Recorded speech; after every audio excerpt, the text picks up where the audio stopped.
Hi everyone, welcome to another edition of Kosher 2.0. By now everyone should have been switched over to the blast. If you have not been, please reach out to me. You should be getting these voice notes directly to your inbox unless you're on a particular chat, which we are, then we'll be posting the traditional way.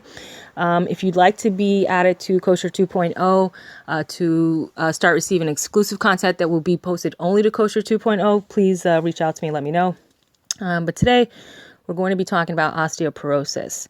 Now, osteoporosis, everyone is kind of familiar with, everyone really should be familiar with it, but generally when we think of it as the, the illness that the little old lady gets, who's, got the hip fractures and, the broken leg or, all different kinds of illnesses that tend to plague the elderly. But today we're going to be talking about osteoporosis of the skull, which is much, much more common than people think. And it affects people at a much, much younger age.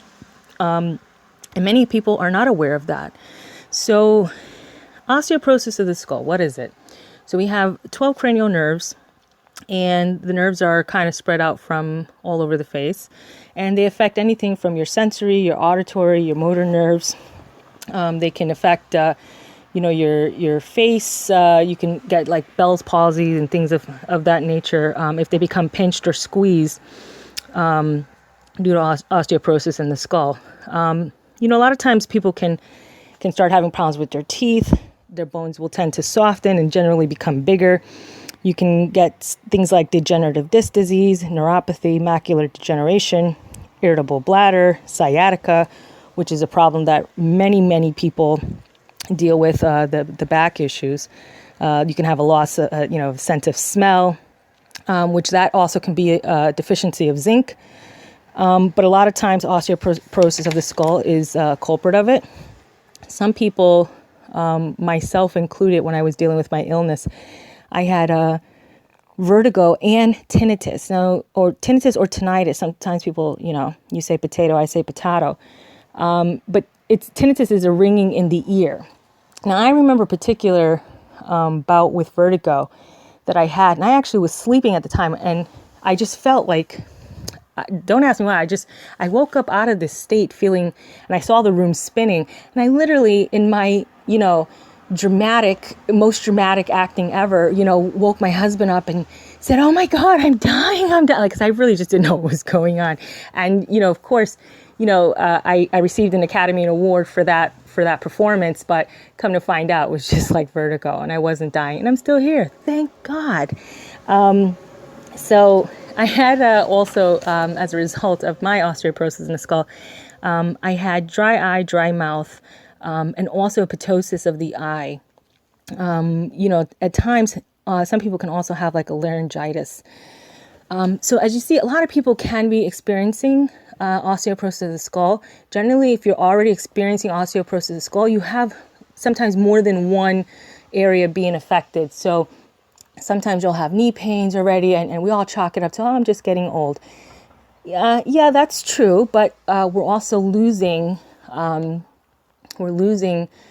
the ability to protect our bones, mainly because we don't know why these things are happening. And we just think, oh, we'll just take calcium.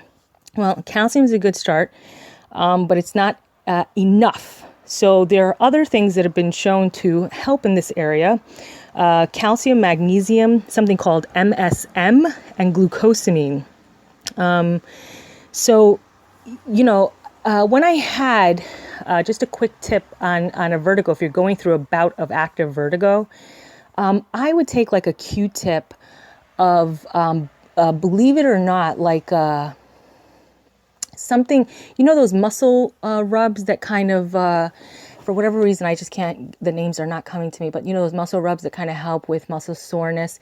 But don't get a maximum strength, because you will text me back and you say, "Devorah, Esther, how could you do this to me?" So I would get like a very, very mild. I would take the Q-tip and I would rub it into both my ears and repeat as necessary, especially if you're building up, supplementation to kind of help support and promote the healing process. And you can keep doing this. I tend to like it, and I do it. I no longer experience it, and I don't know if I've become accustomed to the sensation in my ear. I really like it. But it is a nice cooling sensation in the ear. It kind of does relieve the inflammation, which allows the nerve to kind of stop being pinched and kind of gives you back that sense of balance. Your equilibrium's kind of restored. So that is like a quick tip, that you can do. It's very fast and effective. In addition to kind of staying away from the foods that cause inflammation, you want to be diligent of that, especially while you're healing. And just to keep in mind, we're going to be going through an osteoporosis series. This is not, we'll talk about, particularly to the back, to the lower knees, because there are other things that are coming out as a result of osteoporosis. But today we're just going to focus on the skull. So if you have any questions about what you've heard, or if you have any topic ideas, feel free to reach out to me. I'm always here for you. So thank you again for tuning in to Kosher 2.0, your kosher source for nutritional information and news. Again, I wish you all a great day. Thanks.